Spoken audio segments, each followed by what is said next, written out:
اللہ وبرکاتہ۔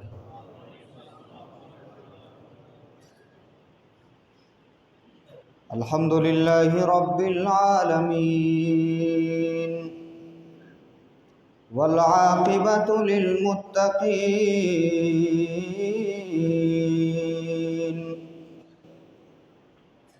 والصلاة والسلام على أشرف الأنبياء والمرسلين أما بعد فأعوذ بالله من الشيطان الرجيم بسم الله الرحمن الرحيم اقرأ باسم ربك الذي خلق خلق الإنسان من علق اقرأ وربك الأكرم الذي علم بالقلم علم الإنسان ما لم يعلم صدق الله مولانا العظيم وبلغنا رسوله النبي الأمين الكريم الرؤوف الرحيم ونحن على ذلك لمن الشاهدين والشاكرين والحمد لله رب العالمين يا صاحب الجمال ويا سيد البشر من وجهك المنير لقد نبر القمر لا يمكن الثناء كما كان حقه بعد از خدا بزرگ توئی قصہ مختصر خدایا بحق بنی فاطمہ کے برقول ایمان کنی خاتمہ اگر دعوتم رد کنی برقبول منو دست و دامان آل رسول قال الله تبارك وتعالى في شان حبيبه الكريم إن الله وملائكته يصلون على النبي يا أيها الذين آمنوا صلوا عليه وسلموا تسليما اللهم صل على سيدنا ومولانا محمد وعلى سيدنا علي وسيدتنا فاطمة وسيدتنا زينب وسيدنا حسن وسيدنا حسين وعلى آله وصحبه وبارك وسلم دائما أبدا صلاة وسلاما عليك يا رسول الله صلى الله تعالى عليه وآله وسلم۔ حضرین مکرم، اللہ رب العزت کا شکر و احسان کہ اس نے ہمیں انسان بنایا اور انسان بنا کر رسول پاک صلی اللہ علیہ وآلہ وسلم کا کلمہ پڑھنے والوں میں شامل فرمایا، اور آج شہنشاہ میرج حضرت خواجہ شمنہ میرا رحمۃ اللہ علیہ کے آستانے سے متصل اس مسجد میں ایک بامقصد موضوع پر گفتگو کرنے اور سننے کی سعادت نصیب فرمائی۔ اس پر ہم اپنے اللہ کا شکر ادا کرتے ہیں کہ اللہ رب العزت نے یہ توفیق بخشی ہے۔ جن لوگوں نے پروگرام آرگنائز کیا ہے، سینئر سٹیزن فورم میرج کو میں دل کی عطا گہرائیوں سے مبارکباد پیش کرتا ہوں کہ انہوں نے ایک ایسے موضوع کا آج انتخاب کیا ہے جس موضوع کی ضرورت 1450 سال پہلے جتنی زیادہ اہم تھی، آج 1450 سال کے بعد بھی وہ موضوع اتنا ہی اہمیت رکھتا ہے اور اتنا ہی درجہ اس کا بڑا ہے۔ ایک ایسے موضوع پر گفتگو کرنے کا مجھے موقع عنایت کیا سینئر سٹیزن فورم نے، جو میری زندگی کا ایک مشن بھی ہے۔ رسول پاک صلی اللہ علیہ وآلہ وسلم نے اپنی امت کو ایسا چراغ عطا فرمایا ہے کہ جس روشنی سے وہ خود بھی منور ہو سکتے ہیں، اور دنیا میں جتنا اندھیرا پھیلا ہوا ہے علم کی روشنی سے ان تمام اندھیروں کا خاتمہ بھی کر سکتے ہیں۔ تو اس کے لیے میں سینئر سٹیزن فورم کو مبارکباد پیش کرتا ہوں۔ آپ میں سے ہر ایک فرد جو لوگ بھی اس مومنٹ کا حصہ ہیں، اس تحریک کا حصہ ہیں، قابل مبارکباد ہیں۔ نیت صحیح ہو اور بڑے کام کرنے کا ارادہ ہو تو اللہ رب العزت ان ارادوں کو منزل تک ضرور پہنچاتا ہے۔ ہمارا کام ہے کسی بھی مقصد کے لیے کوششیں کرنا، اور مالک کا کام ہے کہ ان مقصدوں کو منزل تک پہنچانا۔ تو اللہ رب العزت تمام لوگوں کے ارادوں کو اپنے کمال تک پہنچائے۔ جس ارادے کے ساتھ میں آپ نے اس تحریک کا آغاز کیا ہے، اللہ رب العزت اس میں مزید برکتیں عطا فرمائیں۔ اس محفل میں جتنے بھی لوگ جمع ہیں، جیسا کہ مجھے خبر ہے اور دوپہر میٹنگ ہوئی تمام بزرگوں سے، بتایا مجھے کہ میرج کے تمام ہی معتبر اور مقتدر شخصیات یہاں پر موجود ہیں، جن کا تعلق زندگی کے مختلف پروفیشن سے، وکیل بھی ہیں، انجینئرز بھی ہیں، ڈاکٹرز بھی ہیں۔ ہم جس دین کو مانتے ہیں اس دین میں رکشہ چلانے والا بھی بہت اہم ہوتا ہے اور دیش چلانے والا بھی اہم ہوتا ہے۔ بس شرط یہ ہے کہ وہ اللہ اور اس کے رسول کے فرمان پر عمل کرنے والا ہو۔ تو زندگی کے چاہے جس بھی پروفیشن سے آپ تعلق رکھتے ہیں، اس مجلس میں جتنے بھی لوگ موجود ہیں، جس مولا کی محفل میں آئے ہیں اور جس نبی کا پیغام سننے کے لیے آئے ہیں، وہ آپ کا نام بھی جانتے ہیں اور آپ کے دلوں میں اٹھنے والے جذبات کو بھی جانتے ہیں۔ کچھ لوگوں کا پھول دے کر کے استقبال ہو گیا اور مجھے بھی پھول دیا گیا، اس کے لیے میں شکر گزار ہوں۔ لیکن جن لوگوں کے ہاتھ میں پھول نہیں پہنچا وہ مایوس نہ ہوں، کیونکہ جو اللہ اور اس کے رسول کی مجلس میں آتا ہے اس کا نام خدا کے رجسٹر میں ضرور شامل ہو جاتا ہے، اور اگر وہاں قبول ہو جائے یہاں بیٹھنا تو دنیا کی تمام دولتیں ایک طرف اور یہ کامیابی اور منزل ایک طرف۔ تمام لوگ یہاں تشریف لائے، اللہ رب العزت سب کی شرکت کو قبول فرمائے۔ قرآن مجید کی پہلی آیتیں ہیں جس کی ہم نے تلاوت کی، اور بڑی اہم آیتیں ہیں، اسی کی روشنی میں ہم گفتگو کریں گے۔ بنیادی طور سے ہمیں 3-4 چیزیں سمجھنی ہیں۔ کانسیپٹ آف ایجوکیشن کیا ہے، تعلیم کا تصور اسلام میں کیا ہے، اور پھر رسول پاک صلی اللہ علیہ وآلہ وسلم نے جب تعلیم کا تصور صحابہ اکرام کو عطا فرمایا تو صحابہ نے پھر کس طرح سے مختلف شعبوں میں ترقیات کی ہیں، اور پھر وہ علم کی اور تعلیم کی روایت کس طرح سے مسلمانوں میں آگے بڑھی ہے، اور مسلمانوں نے 1000 سال تک مسجد کی امامت سے لے کر پارلیمنٹ کی امامت تک، مدرسوں کی امامت سے لے کر کے سائنس کی امامت تک کس طرح سے اپنے فرائض کو انجام دیا ہے، ہم اس کا بھی مشاہدہ کریں گے آج کی گفتگو میں۔ پھر آج کے جو حالات ہیں ہم ان کا بھی جائزہ لیں گے، اور پھر ان حالات سے نمٹنے کے لیے کیا اصلاحات ہو سکتی ہیں اس پہ بھی گفتگو کریں گے۔ تو ایک خاکہ آپ کے ذہن میں بیٹھ گیا کہ آج کی گفتگو کا جو موضوع ہے وہ امپورٹنس آف ایجوکیشن ہے، تعلیم کی اہمیت ہے اسلام میں۔ ہم 21ویں صدی میں جی رہے ہیں، اور اس 21ویں صدی کے لیے دنیا کی مختلف قوموں نے الگ الگ منصوبے بنا کے رکھے ہیں کہ ہمیں اس 21ویں صدی کو کس طرح سے گزارنا ہے، 21ویں صدی میں ہمیں کس طرح سے جینا ہے۔ دنیا میں جتنے بھی پروفیشن کے لوگ ہیں، الگ الگ شعبوں کے لوگوں نے اس 21ویں صدی کے لیے کچھ نہ کچھ منصوبہ ضرور بنا کے رکھا ہے۔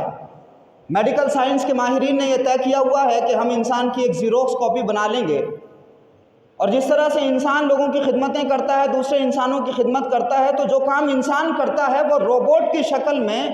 انسان کے بجائے وہ روبوٹ ایک مشین کرنے لگے گی۔ تو میڈیکل سائنس کے ماہرین نے یہ طے کر لیا، اور اپنے طے شدہ منصوبے پہ میڈیکل سائنس کے ماہرین کام کر رہے ہیں، اور دنیا میں روبوٹ کی شکل میں ان کی حرکتوں کی برکتیں موجود ہیں۔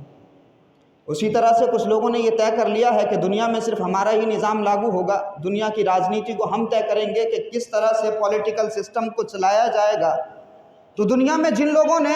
سیاست کو اپنی مٹھی میں رکھنا ہے، جو راجنیتی کے ماہرین ہیں، انہوں نے بھی کوئی منصوبہ بنایا اس 21ویں صدی کے لیے، اور ہم سب دیکھ رہے ہیں کہ کس طرح سے انہوں نے اپنے مقصد کو حاصل کرنے کے لیے پوری دنیا کی سیاست کو اپنے کنٹرول میں کیا ہوا ہے، اور کنٹینیو اپنے مقصد کی طرف آگے بڑھ رہے ہیں۔ پوری دنیا ان کے سیاسی نظام کے غلام بن کے رہ گئی ہے۔ اور اسی طرح سے آپ دیکھیے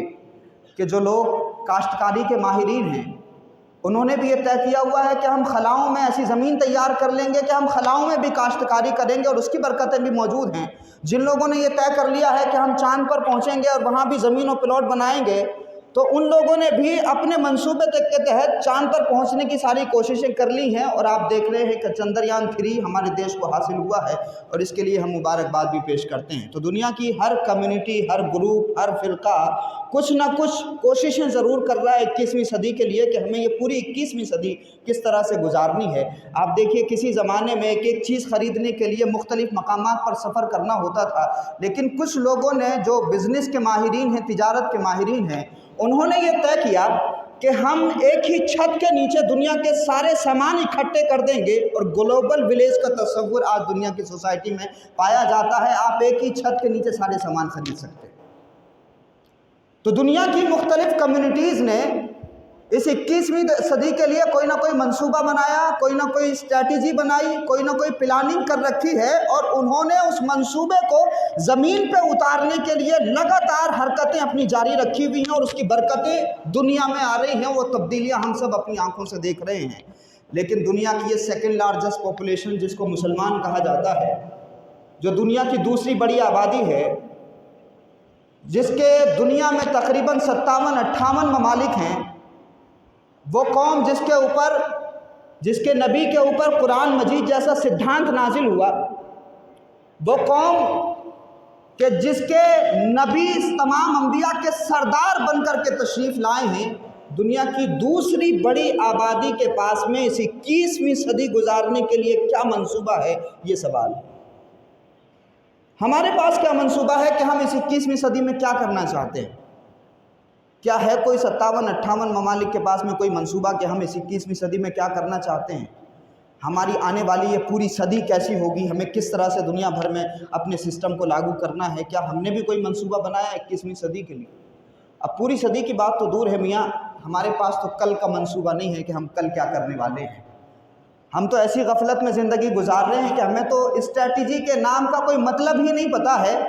بس جس طرح سے دنیا کی دوسری مخلوق اپنی زندگی گزار رہی ہے، جانوروں سے بھی بدترین حالات میں ہم اپنی صبح و شام گزار رہے ہیں۔ احساس تک نہیں ہے ہمیں کہ دنیا نے ہماری تباہی اور بربادی کے لیے کیا کیا منصوبے بنا رکھے ہیں، اور دنیا میں کس طرح سے دجالی نظام آگے بڑھ رہا ہے، دنیا میں کس طرح سے کرپشن اور ظلم کا نظام آگے بڑھ رہا ہے۔ دنیا کی وہ قوم کہ جس کو یہ ذمہ داری دی گئی تھی کہ تمہیں ظلم کا خاتمہ کرنا ہے، تمام جو غیر انسانی حرکتیں دنیا میں ہو رہی ہیں ان اندھیروں کا خاتمہ کرنا ہے، تمہیں مظلوموں کی حمایت میں کھڑا ہونا ہے، ظالموں کے خلاف تمہیں تحریک چلانی ہے۔ جس قوم کو یہ ذمہ داری اور اسٹیٹس دے کے بھیجا گیا تھا، کنتم خیر امت اخرجت للناس تأمرون بالمعروف وتنہون عن المنکر، کہ تم بہترین امت ہو اس دنیا میں، اور تمہیں اس لیے بھیجا گیا ہے کہ دنیا میں ہر اچھائی کا فروغ مسلمان کے وجود سے ہونا چاہیے، اور ہر برائی کا خاتمہ مسلمان کے وجود سے ہونا چاہیے۔ تمہارا اسٹیٹس یہ رکھا مالک نے کہ تمہیں اپنے کلام میں بیسٹ کمیونٹی کہا، خیر امت کہا،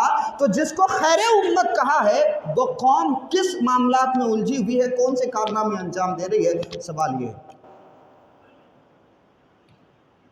تو آپ دیکھ رہے ہیں کہ عالمی منظرنامہ ہمارے سامنے ہے۔ تو دنیا نے جو شیطانی نظام کو لاگو کرنے کے لیے منصوبے بنائے ہیں، وہ بھی ہم سب اپنی آنکھوں سے دیکھ رہے ہیں، اور انہوں نے اپنے بنائے ہوئے منصوبے کے تحت ساری دنیا کو اپنے کنٹرول میں کر لیا۔ ہماری تباہی و بربادی کے افسانے عراق کی زمین بھی پڑ رہی ہے، ہماری تباہی و بربادی کے خون کے آنسو فلسطین میں بھی ہیں۔ شام برباد کر دیا گیا، عراق برباد کر دیا گیا، غزہ برباد کر دیا گیا، اردن برباد کر دیا گیا۔ تمام علاقے جو مسلمانوں کے تھے، جن کے بارے میں اللہ کے رسول نے فرمایا تھا کہ اے اللہ تو ہمارے یمن میں برکتیں عطا فرما، یہودیوں نے انہی حدیثوں کو پڑھ کر کے یمن کو ٹارگیٹ کر کے وہاں پر بربادیوں کی ایک زبردست مثال پیش کر دی۔ ہمارے ملک کے حالات کیا ہیں ہم سب دیکھ رہے ہیں۔ کوئی ایک دو دنگا نہیں ہے، کوئی ایک جو جانے نہیں ہے، ایسا نہیں ہے کہ صرف 3-4 عورتوں کے ساتھ میں اتیاچار ہوا ہو اور وہ ہر جگہ ہوتا ہے تو اس کو تذکروں میں نہ لایا جائے۔ ہمارے ملک میں ہمارے جو بزرگ یہاں بیٹھے ہیں، جنہوں نے اس ملک کے حالات دیکھے ہیں آزادی کے بعد، وہ یہ جانتے ہیں کہ بھاگلپور ہو، مظفر نگر ہو، میرٹھ ہو، ملیانہ ہو، ہاشم پورہ ہو، دلی ہو، گجرات ہو، کیا کیا حالات ہو گئے ہمارے ساتھ میں۔ اور یہ اتنے خطرناک حالات ہیں کہ اگر کبھی داستان اٹھا کے پڑھی جائے اور ضمیر اگر زندہ ہو تو آنسو نہیں رکیں گے۔ اور خود میں جس یونیورسٹی سے تعلق رکھتا ہوں، میں نے ظلم کی لاٹھیاں برستے ہوئے جامعہ کے طلباء پر دیکھی ہیں۔ جرم صرف یہ تھا کہ وہ مسلمان ہیں، جرم صرف یہ تھا کہ اس یونیورسٹی کا نام جامعہ ملیہ اسلامیہ ہے، جرم صرف یہ تھا کہ وہ ظلم کے خلاف آواز اٹھا رہے تھے اور میں بھی اس کا پیڑی تھی۔ تو یہ ہمارے ملک کے حالات ہیں، اتنی ساری داستانیں ہیں۔ اگر آپ سے واقعات سنیں تو آپ بھی بتائیں گے کہ کس طرح سے ڈسکرمنیشن ہوتا ہے، بھید بھاؤ ہوتا ہے۔ تمام معاملات ہمارے ملک میں چل رہے ہیں، ہم کن معاملات میں پھنسے ہوئے ہیں؟ دنیا ہماری ٹانگیں کاٹنے کے منصوبے بنا رہی ہے اور ہم پجاموں کے سائز ناپنے پہ بحثیں کر رہے ہیں۔ دنیا ہمارے ہاتھ کاٹنے کے منصوبے بنا رہی ہے، ہم ہاتھ اوپر باندھے کہ نیچے باندھے اس پہ بحثیں کر رہے ہیں۔ دنیا ہمارے جنوسائیڈ کرنے کے منصوبے بنا رہی ہے اور وہ اس پر کام کر رہے ہیں، لیکن ہم آج بھی مسلکی تعصب میں بٹے ہوئے ہیں اور اسی طرح سے نفرتیں ہیں۔ جو کام ہمیں کرنا چاہیے تھا اس پر ہمارا فوکس نہیں ہے، جس کام کی ذمہ داری ہمیں دی گئی تھی مالک کی طرف سے اس کام کو ہم انجام نہیں دے رہے ہیں۔ ہمارا جو مین اسٹریم موضوع ہے وہ ڈائیورٹ ہو گیا، بالکل اسی طرح سے جیسے مین اسٹریم میڈیا نے مین اسٹریم ایشوز ڈائیورٹ کر دیے ہیں، بالکل اسی طرح سے مین اسٹریم اسلام سے ہم کو ڈائیورٹ کر دیا گیا ہے۔ اور ہم دنیا میں جو سائنس کے امام ہوا کرتے تھے، تعلیم کے میدان میں امام ہوا کرتے تھے، اب ہمارا حال یہ ہو گیا کہ ہم سمٹ کر کے صرف مسجدوں کے امام رہ گئے ہیں اور بازاروں کی امامت ظالموں کے ہاتھ میں چلی گئی۔ تو یہ سب حالات ہیں دنیا کے۔ یہ قرآن مجید کی جو پہلی آیتیں نازل ہوئیں، کن حالات میں نازل ہوئی تھی؟ یہ انہی حالات میں نازل ہوئی تھیں کہ جب مہیلاؤں کے ساتھ میں اتیاچار تھا، یہ انہی حالات میں نازل ہوئی تھیں کہ جب ظلم کا بول بالا تھا۔ قرآن مجید کی یہ پہلی آیت انہی حالات میں نازل ہوئی تھی کہ جب ناانصافی اور کرپشن کا بول بالا تھا، جب اونچ نیچ کا نظام تھا، چھوا چھوت کا نظام تھا، ڈسکرمنیشن کا سسٹم تھا۔ قرآن مجید کی یہ آیتیں اسی وقت میں نازل ہوئی تھی کہ جب کلر کی بنیاد پہ بھید بھاؤ کیا جاتا تھا۔ قرآن مجید کی یہ آیتیں اسی وقت نازل ہوئی تھی کہ جب لوگ جاہل ہونے پر فخر کیا کرتے تھے اور تہذیب کے نام پر رومن امپائر میں، گریک امپائر میں، اسکندریہ میں کچھ چیزیں پائی جاتی تھیں، اور جس مکہ میں رسول اللہ پیدا ہوئے اس مکے میں صرف 17 افراد لکھنا پڑھنا جانتے تھے۔ ایسے الٹریٹ سماج میں جو آیتیں نازل ہوئی وہ نماز کے حوالوں سے نازل نہیں ہوئی، وہ روزے کے حوالے سے نازل نہیں ہوئی، وہ حج کے فرائض اور واجبات کے حوالے سے نازل نہیں ہوئی، وہ روزے کی فرضیت کے حوالے سے نازل نہیں ہوئی۔ جس سماج میں کرپشن ہو، ناانصافی ہو، ظلم ہو، انسان کو غلام بنا لیا گیا ہو، اس سماج میں اگر مالک کی طرف سے کوئی آیتیں نازل ہوتی ہیں تو وہ آیتیں نماز کی نہیں ہیں، بلکہ فرمایا گیا پڑھو اپنے رب کے نام سے جس نے آپ کو پیدا فرمایا ہے۔ پڑھو اپنے رب کے نام سے۔ کیوں؟ کیونکہ جب تم پڑھ لو گے اور سماج ظلم سے آزاد ہو جائے گا تو جو آزاد ہوتا ہے وہ آزادی کے ساتھ میں اپنے رب کی بارگاہ میں سجدہ شکر ادا کرتا ہے۔ تو فرمایا گیا کہ پڑھو اپنے رب کے نام سے۔ اقرا بسم ربک الذی خلق، خلق الانسان من علق، اقرا وربک الاکرم، جس نے انسان کو پیدا کیا جمے ہوئے خون سے۔ پڑھیے اس رب کے نام سے جو بڑا کریم ہے، الذی علم بالقلم، جس نے انسان کو قلم کے بارے میں سکھایا اور انسان کو وہ سکھایا جو وہ نہیں جانتا تھا۔ یعنی پہلی آیتیں جب نازل ہوئی ہیں اس سماج میں تو تعلیم کے حوالے سے بات ہوئی، عبادتوں کے حوالے سے بات نہیں ہوئی، کیونکہ جب تک تعلیم نہیں ہوگی تو عبادتوں کا سلیقہ بھی نہیں آئے گا۔ جب تک تعلیم نہیں ہوگی تو نماز کا سلیقہ بھی نہیں آئے گا، شعور بھی نہیں آئے گا۔ نمازوں سے پہلے علم حاصل کرنا ضروری ہے، تو ترتیب اسلام کی یہ ہے کہ پہلے علم حاصل کرو اس کے بعد میں عبادت کرو، اور جب علم حاصل کر کے عبادت کرو گے تو وہ نمازیں تمہارے اور رب کے درمیان تعلق کا مضبوط ذریعہ بن جائیں گی۔ اور جنہوں نے پھر علم حاصل نہیں کیا اور نمازیں پڑھ رہے ہیں روایتی طریقے پہ، تو ماتھے پر محراب تو بن گئی ہے مگر نمازوں کا نور چہرے پر ظاہر نہیں ہو رہا ہے۔ لیکن جو لوگ علم حاصل کر کے، مالک کی معرفت حاصل کر کے، خدا کی محبت کا طریقہ حاصل کر کے، تعلیم حاصل کر کے جب وہ رب کی بارگاہ میں سجدہ کرتے ہیں تو وہ معین الدین اپنی تقدیر بھی بدل دیتے ہیں اور ہندوستان کی تقدیر بھی بدل کے رکھ دیتے ہیں۔ تو رب کی معرفت حاصل ہو گئی، علم حاصل ہو گیا، اور علم حاصل کر کے جب سجدہ کیا تو پھر انہوں نے انقلاب برپا کر دیا، اور آج انہی کے برپا کیے ہوئے انقلاب کا نتیجہ ہے کہ ہم کسی پتھر کے سامنے نہیں جھکتے، اللہ کے سامنے اپنی جبینوں کو جھکاتے ہیں، سبحان اللہ۔ تو قرآن مجید کی اس پہلی آیت میں مذہب کے حوالے سے بات ہوئی کہ پڑھو اپنے رب کے نام سے جس نے انسان کو پیدا کیا ہے، خلق الانسان من علق، جس نے انسان کو پیدا کیا جمے ہوئے خون سے۔ اب یہ جو سلسلہ ہے، اس آیت میں جو بات ہوئی ہے وہ مذہب کی بات نہیں ہوئی۔ اگر آپ کو جمے ہوئے خون کا پروسیجر سمجھنا ہے تو اس کو سمجھنے کے لیے میڈیکل سائنس کا علم حاصل کرنا ہوگا، اس کو سمجھنے کے لیے میڈیکل سائنس پڑھنا ہوگی۔ خلق الانسان من علق اقرأ وربک الاکرم الذی علم بالقلم، پڑھیے اس رب کے نام سے جو بڑا کریم ہے، جس نے انسان کو قلم کے بارے میں سکھایا۔ قلم کے حوالے سے اس سماج میں نے بتایا کہ 17 افراد لکھنا پڑھنا جانتے تھے، لیکن جب یہ پہلی آیتیں نازل ہوئی ایسے معاشرے میں جو الٹریٹ سماج ہے اور جہالت پر فخر کرتے ہیں اور ذہنی یادداشت پر یقین رکھتے ہیں، اور اگر کوئی لکھ لیتا تھا تو یہ سمجھا جاتا تھا کہ اس نے جرم کیا ہے اور اس کا دماغ کمزور ہے، یعنی قلم کی کوئی اہمیت نہیں تھی۔ اس معاشرے میں اللہ کے رسول پر قلم کے حوالے سے آیتیں نازل ہوئیں، تعلیم کے حوالے سے آیتیں نازل ہوئیں۔ مورخین بتاتے ہیں کہ جب رسول اللہ تشریف لائے ہیں دنیا میں، مکہ میں صرف 17 افراد لکھنا پڑھنا جانتے تھے، لیکن رسول اللہ نے اس الٹریٹ سماج میں تعلیم کی ایسی زبردست موومنٹ چلائی ہے کہ جب رسول اللہ دنیا سے تشریف لے گئے ہیں تو 1.25 لاکھ صحابہ کے ہاتھ میں کتاب کا علم بھی دے کر کے گئے ہیں اور قلم کی اہمیت بھی بتا کر کے گئے۔ اور پھر آپ دیکھیے کہ کیا انقلاب برپا ہوا، علم الانسان ما لم یعلم۔ قرآن مجید کی یہ آیتیں یہ بتاتی ہیں کہ تمہیں مذہب کا علم بھی حاصل کرنا ہے اور سائنس کا علم بھی حاصل کرنا ہے، اور دونوں کے دائرہ کار الگ ہیں، دونوں کا اسکوپ الگ ہے۔ مذہب کا اسکوپ الگ ہے اور سائنس کا اسکوپ الگ ہے۔ سر روجر بیکن نے ایک بات کہی تھی، بڑے سائنسداں ہیں، انہوں نے ایک بات کہی تھی کہ تھوڑا سائنس اور تھوڑا مذہب انسان کو خدا سے دور کر دیتا ہے۔ کیا فرمایا تھا انہوں نے؟ روجر بیکن ایک انگریز ہیں، انہوں نے کہا کہ تھوڑا سائنس اور تھوڑا مذہب انسان کو اللہ سے خدا سے دور کر دیتا ہے، لیکن بہت سارا سائنس اور بہت سارا مذہب انسان کو خدا سے جوڑ دیتا ہے۔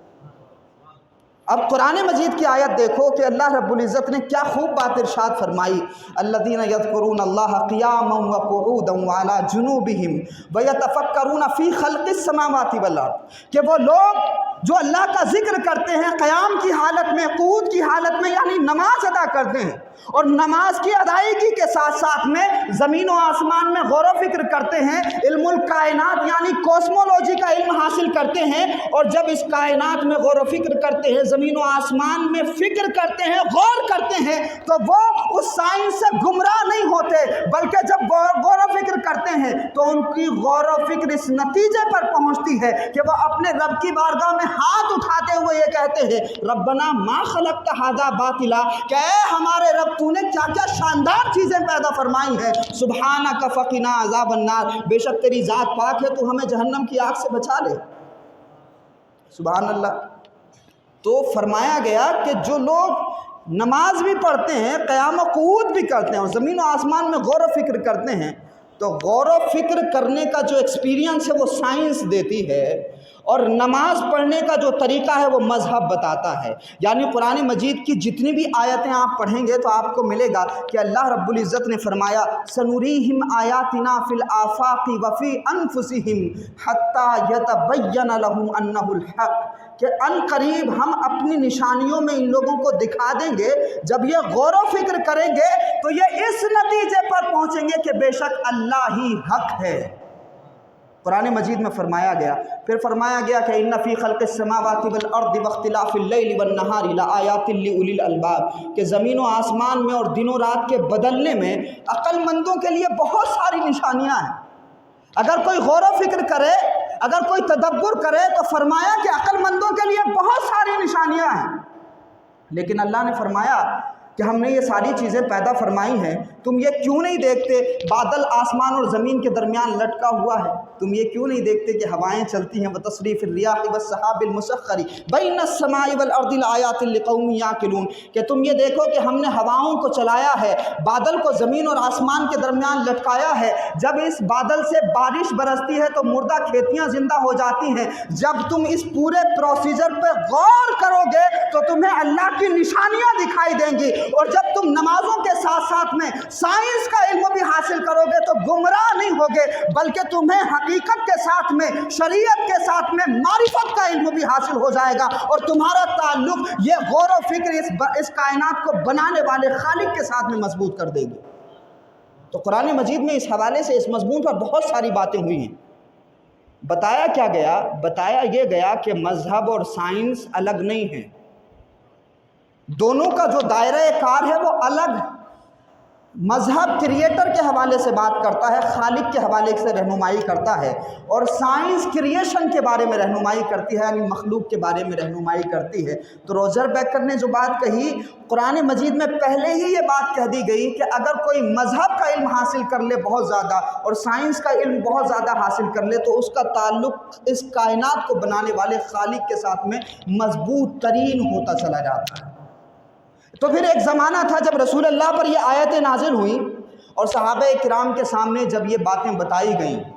اور مسلمانوں کو یہ بتایا گیا کہ تعلیم کی یہ اہمیت ہے، اللہ نے پہلے آیت نازل فرمائیں پڑھنے کے حوالے سے، نظاموں کو چلانے کے حوالے سے، تو جب رسول اللہ نے اس ان پڑھ معاشرے میں تعلیم کے حوالے سے یہ بات ارشاد فرمائی اور رسول اللہ نے خود درسگاہ لگائی، تو پھر اس درسگاہ میں پڑھنے والے جناب سیدنا ابو بکر صدیق ہیں، جن کو صداقتوں کا امام کہا جاتا ہے۔ دنیا میں اگر آپ کسی بھی کمپنی میں جاب کے لیے اپلائی کریں تو ایمانداری کو فرسٹ پریورٹی پہ رکھا جاتا ہے، آنیسٹی کو پہلا نمبر دیا جاتا ہے۔ اگر آپ اپنی کسی بھی کمپنی میں اچھی پرفارمنس دے رہے ہیں، لائل بنے ہوئے ہیں، آپ اس کمپنی کے لیے فائدہ مند ہیں، تو آپ کا گراف بڑھ جاتا ہے، آپ کے نمبرز بڑھ جاتے ہیں۔ اس کائنات میں اگر صداقتوں کا امام کسی بارگاہ سے بنا ہے تو وہ محمد الرسول اللہ کی یونیورسٹی ہے، اور رسول اللہ کی درسگاہ میں پڑھنے والا صداقتوں کا امام جس کو دنیا ابو بکر صدیق کے نام سے جانتی ہے۔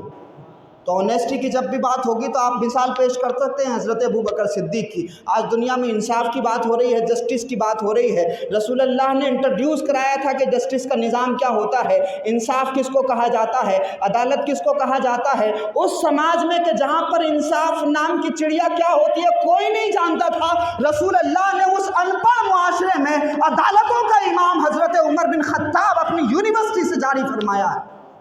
رسول اللہ نے حضرت عمر بن خطاب کو پڑھایا، لکھایا، سمجھایا، پھر انہوں نے ایسا ایڈمنسٹریشن چلایا کہ دنیا میں تعلیم حاصل کرنے والے اور نظاموں کو چلانے والے لوگ آج تک عمر بن خطاب کے ایڈمنسٹریشن کو سلام پیش کرتے ہیں۔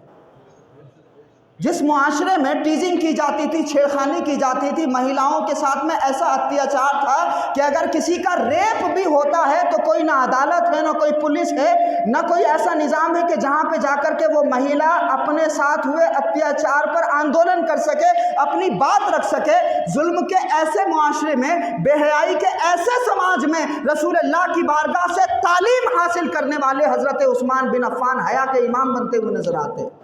جس سماج میں لوگ اپنی انا کے لیے لڑتے تھے، تعلیم کو ایسا پرموٹ کیا رسول اللہ صلی اللہ علیہ وآلہ وسلم نے کہ وہاں شجاعتوں کے امام مولا کائنات حیدر کرار پیدا ہوئے، اور مولا علی شیر خدا کرم اللہ وجہہ جب ایک جنگ کے دوران ایک بہت بڑے پہلوان پر قبضہ کر لیتے ہیں اور اس کے سینے پہ بیٹھ جاتے ہیں، تو جب اس نے مولا علی کے منہ پر تھوک دیا، مولا علی اٹھ گئے، اور جب اس نے کہا کہ آپ مجھے مار سکتے تھے، مارا نہیں۔ علی فرماتے ہیں کہ یہ علی اپنے لیے جنگ نہیں کرتا، اللہ اور اس کے رسول کے لیے جنگ کرتا ہے۔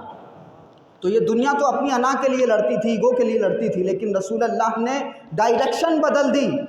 رسول اللہ نے مزاج بدل دیا، نظریہ بدل دیا، تو وہاں شجاعت اور بہادری کے ایسے امام پیدا ہوئے جو اپنے لیے نہیں لڑتے، ہیومینٹی کے لیے لڑتے ہیں، جو اپنے لیے نہیں لڑتے، انصاف کے لیے لڑتے ہیں۔ ایسی بہت ساری مثالیں ہیں صحابہ کرام کی زندگی میں۔ پھر اگر آپ انہی کی زندگی میں نمازوں کا گراف دیکھو گے تو کوئی نماز قضا نہیں ہو رہی ہے، سنتیں ادا کر رہے ہیں، تب خوشی سے روتے ہیں کہ اللہ نے سنت ادا کرنے کا موقع عنایت فرمایا، اور اگر کوئی سنت ترک ہو جاتی ہے تو خوف خدا سے روتے ہیں تو نمازوں اور سنت اور واجبات کو ادا کرنے کا اتنا جذبہ ہے، اور دوسری طرف انہوں نے سیاسی نظام ایسا چلایا ہے کہ آج یورپین ورلڈ خلافت راشدہ کو رول ماڈل بنا کر کے اپنا سیاسی نظام چلا رہی ہے۔ تو یہ حالات رہے۔ اب دوسری طرف آپ دیکھیے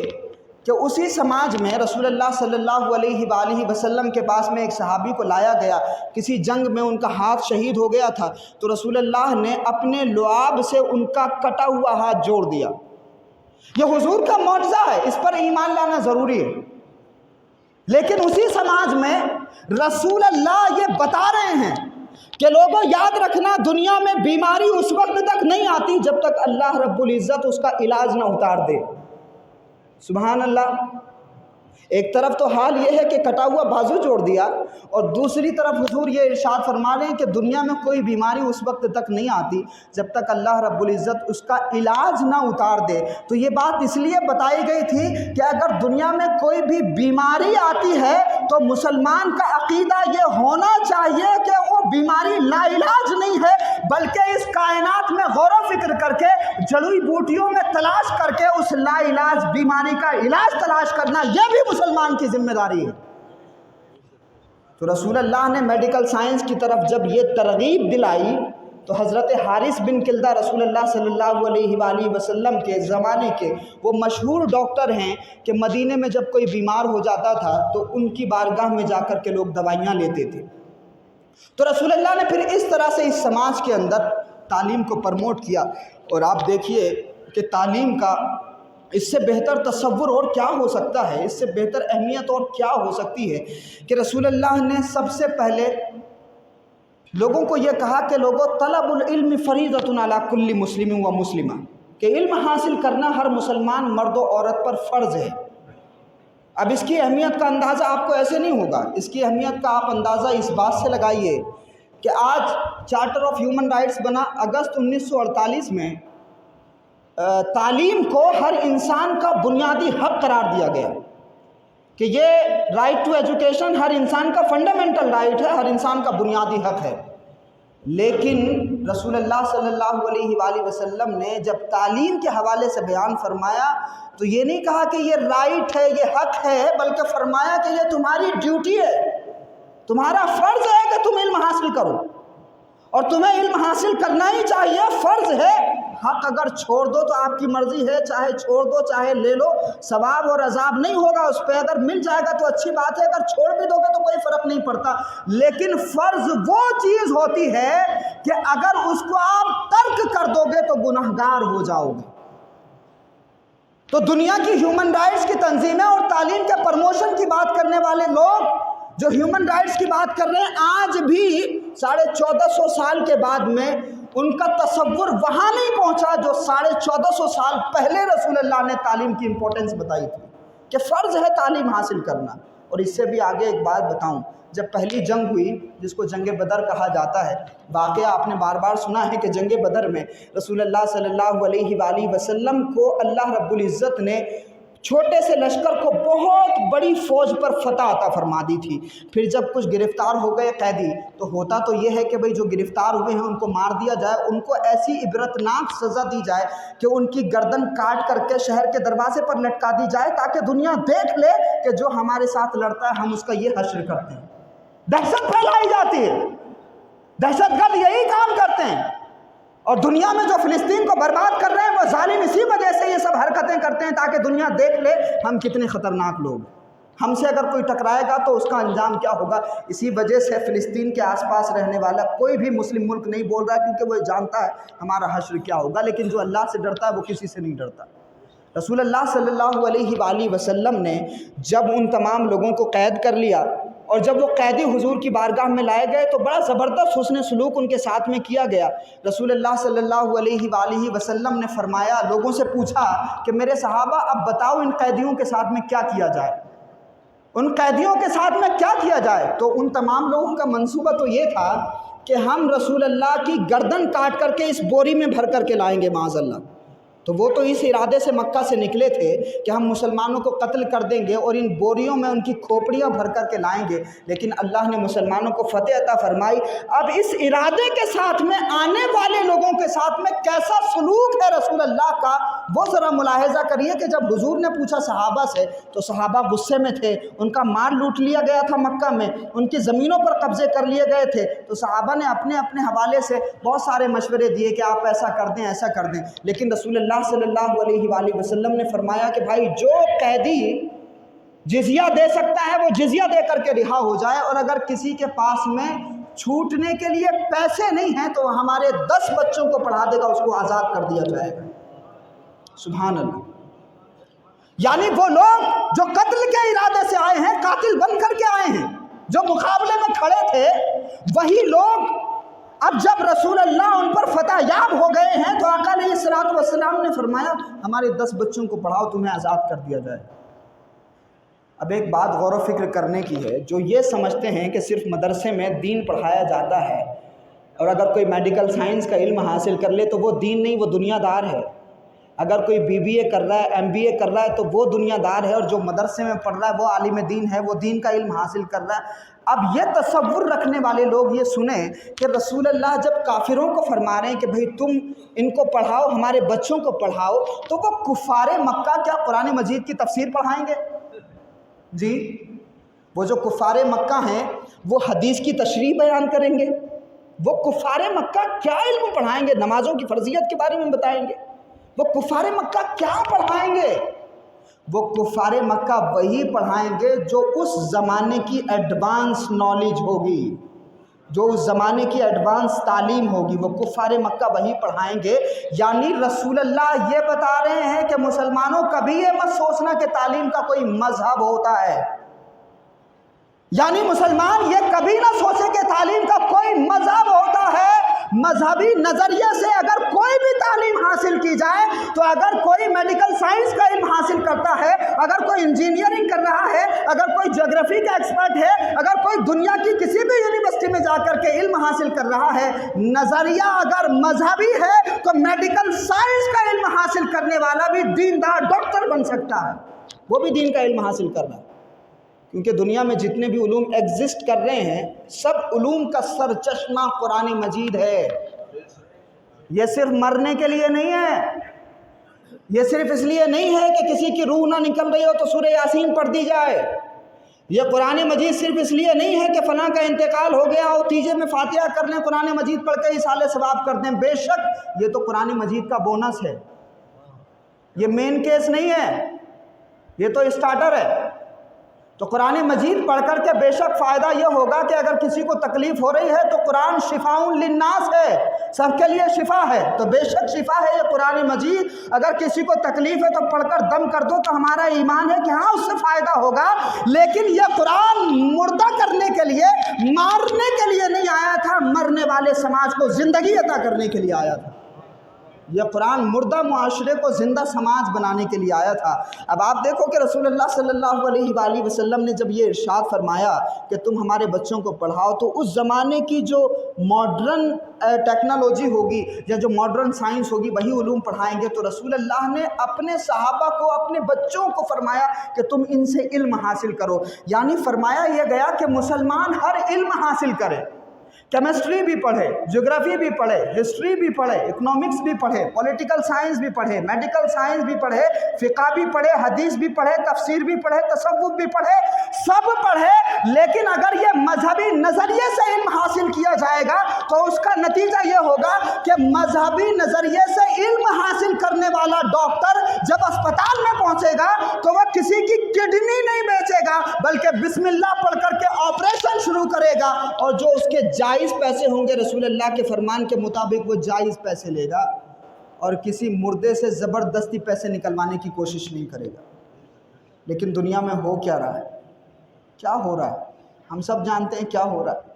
میڈیکل سے لے کر کے اسپتالوں تک یہ جتنا بڑا پروسیجر ہے، کیوں ہو رہا ہے؟ کیونکہ آپ وہاں پہ نہیں ہیں۔ دنیا کا یہ نظام دوسرے ہاتھوں میں چلا گیا جنہوں نے مذہبی نظریے سے علم حاصل نہیں کیا، تو یہ جب ان کے پاس میں چلا گیا تو وہ من مرضی سے جو چاہے کرتے ہیں، کیونکہ ان کے یہاں نہ تو قیامت کا تصور ہے، نہ خوف خدا کا کوئی مطلب ہے، ان کے یہاں رسول اللہ صلی اللہ علیہ وآلہ وسلم جیسی کوئی رول ماڈل ہستی ہے۔ تو یہ کرپشن اور زیادتی اور ظلم اس لیے بڑھ رہا ہے کیونکہ ہم وہاں پر موجود نہیں ہیں۔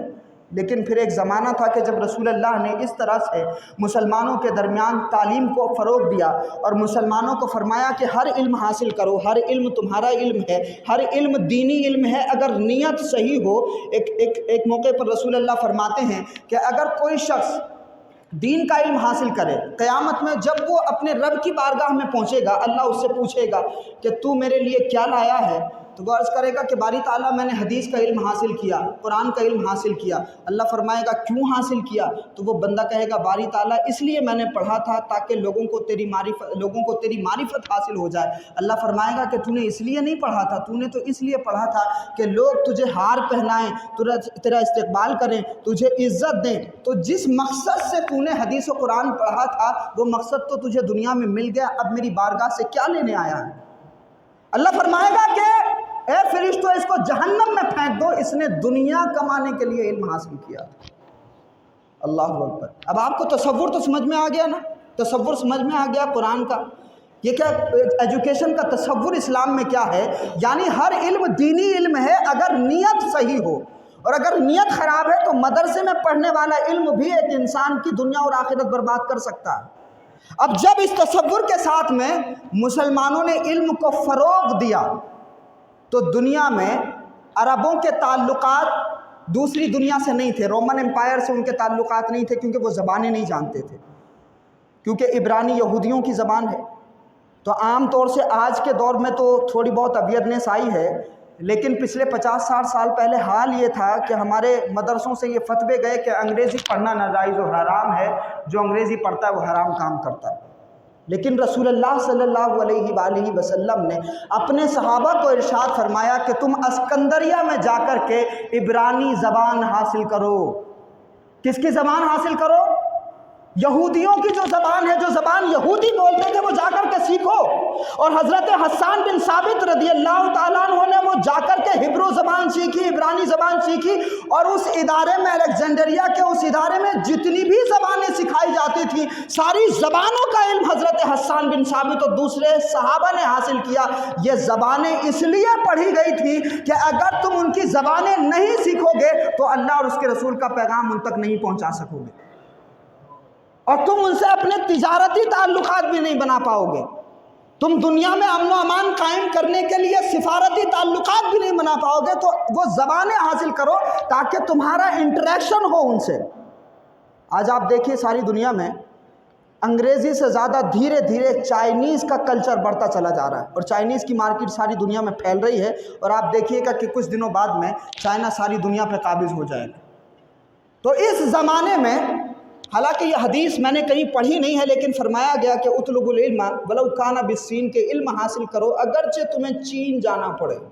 شاید وہ جملہ اسی زمانے کے لیے تھا کیونکہ یہ چائنا جس طرح سے ساری دنیا میں پھیل رہا ہے، اس وقت میں مسلمانوں پہ لازم ہو گیا ہے کہ جہاں وہ عربی سیکھیں، جہاں وہ انگریزی سیکھیں، جہاں اردو زبان سے ان کی واقفیت ہو تو ان کو چائنیز بھی آنی چاہیے، تاکہ چائنا کی زبان سیکھ کر کے وہ چائنیز سے اپنے تجارتی تعلقات کو مضبوط کر سکیں اور ایمانداری کے ذریعے اللہ اور اس کے رسول کا پیغام چائنیز تک پہنچا سکیں۔ تو یہ رسول اللہ نے تصور عطا فرمایا کہ تم زبانیں سیکھو، اور زبانیں سیکھی گئیں۔ حضرت حسان بن ثابت نے سیکھی، بہت بڑا اگزامپل ہے۔ خیر یہ سلسلہ اور آگے بڑھا اور اس کے حوالے سے بہت باتیں کی جا سکتی ہیں، لیکن میڈیکل سائنس کے حوالے سے ہم بات کریں، دنیا کے ہر شعبے میں جتنے علوم آج ایگزسٹ کر رہے ہیں، ہر شعبے میں مسلمانوں نے امامت کی، اور کیسی امامت کی ہے میں آپ کو بتاؤں۔ حضرت عبداللہ ابن سینا، جن کو ابن سینا کہا جاتا ہے میڈیکل سائنس کی دنیا میں، یہ اتنا بڑا سرمایہ ہے اس امت کا، اتنا بڑا سرمایہ ہے کہ یورپ میں پہلا میڈیکل کالج بنا تھا 1231 میں۔ کب بنا؟ 1231 میں پہلا میڈیکل کالج بنا سسلی میں۔ اب وہ عمارت تو بن گئی، اب لوگ غور و فکر کرنے لگے کہ اب پڑھایا کیا جائے میڈیکل سائنس کے نام پہ، میڈیکل سائنس کے نام پہ تعلیم کیا دی جائے۔ تو حال یہ تھا کہ یورپین ورلڈ میں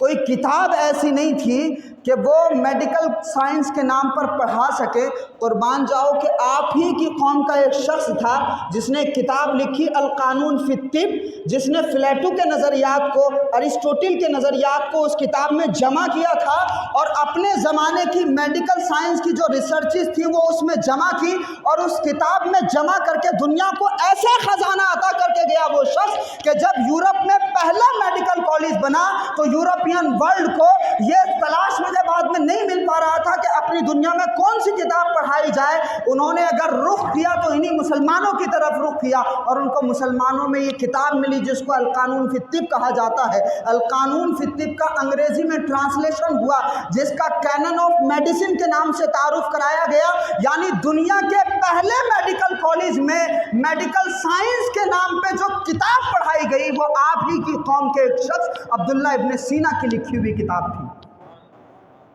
کینن آف میڈیسن پڑھائی گئی۔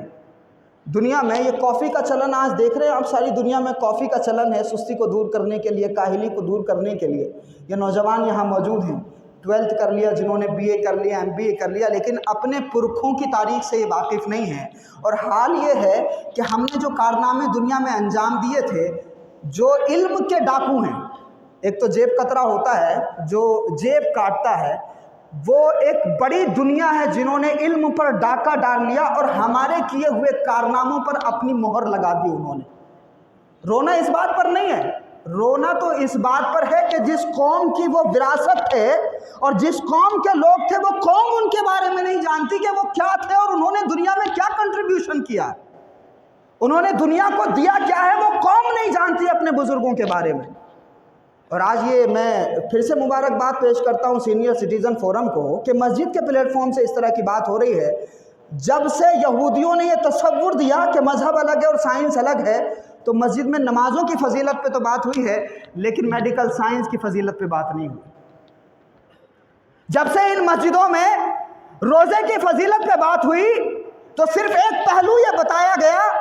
کہ روزے رکھنے سے اللہ خوش ہوتا ہے اور روزے دار کے منہ کی خوشبو مشک سے زیادہ بہتر ہے اللہ کے نزدیک۔ لیکن جب سائنس کا علم ہم نے بند کر دیا اور سائنس کو اسلام کے مخالف سمجھا تو اسی تصور پہ 2016 میں ایک بہت بڑا ایوارڈ دیا گیا تھا،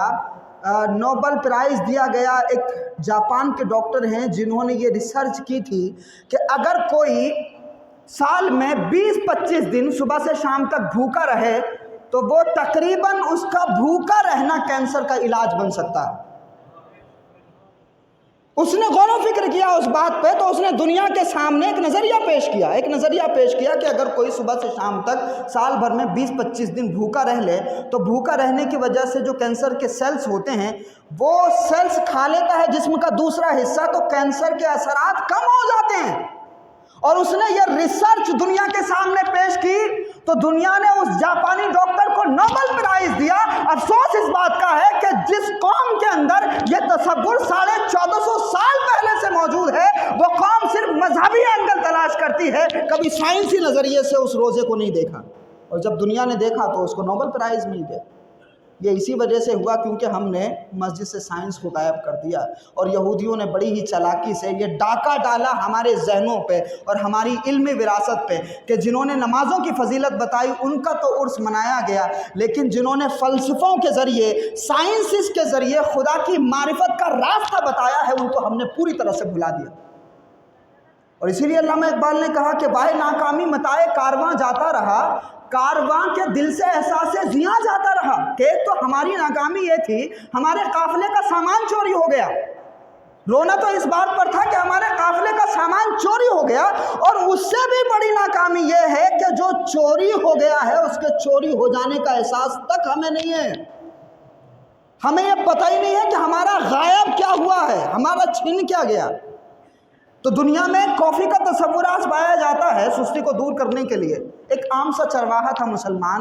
مسلمان اگر چرواہا بھی ہوتا تھا تو وہ خدا کی کائنات میں غور و فکر کرتا تھا، اور نماز کا وقت ہوتا تھا تو وہ جانتا تھا کہ اب سورج کہاں پہنچا ہے، ظہر کی نماز کا وقت ہے کہ عصر کی نماز کا وقت شروع ہو گیا۔ اتنی سائنس آتی تھی اس زمانے کے لوگوں کو جب گھڑی ایجاد نہیں ہوئی تھی۔